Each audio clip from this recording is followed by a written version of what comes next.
ভারত বাংলাদেশ সীমান্ত সিল করার আগে জয়ন্ত রায় চৌধুরী অনেকেই অনেকেই যারা উগ্র ধর্মীয় বিশ্বাসী এরকম মানুষরা মুর্শিদাবাদ ওই অঞ্চলগুলোতে গিয়েছে, এবং আপনি জানেন যে সেভেন সিস্টার্স নিয়ে তারা বেশ হুমকি ধামকি দিয়েছিল, চোখ রাঙানি দিচ্ছিল, নানান ভাবে উত্তেজনামূলক কথাবার্তা তারা বলেছিল।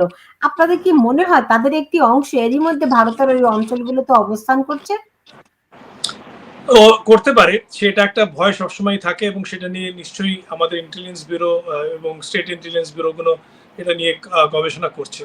যাদের পিক আপ করা হয়েছে তাদের অবভিয়াসলি আন্ডার ওয়াচ বেশ কিছুদিন রাখা হয়েছিল, তারপরেই তাদের পিক আপ করা হয়েছে। কারণ একটা লোককে তো এমনি এমনি ওঠানো যায় না, তাকে আগে বুঝতে হয় যে সেই লোকটা আদৌ কিছু গন্ডগোল করছে কিনা, সে বিদেশি কিনা প্রথমত। কারণ কাউকে তো দেখে বোঝা যাবে না যে সে বাংলাদেশি না ভারতীয়, সব তো আমাদের আমাদের তো ডিএনএ এক। তো সেই জন্য যে যাই বলুক, তো সেইভাবে বোঝা যায় না। তো সেই ফলো করে তাদেরকে অনেকদিন ধরে চিন্তা করে এটা করে। আর আমি দেখেছি, আমি তো 3 বছর কলকাতায় পোস্টেড ছিলাম, সেই সময় আমি দেখেছি ওয়েস্ট বেঙ্গল পুলিশ এই ব্যাপারে কিন্তু খুব সক্রিয়, খুব ভালো কাজ করে।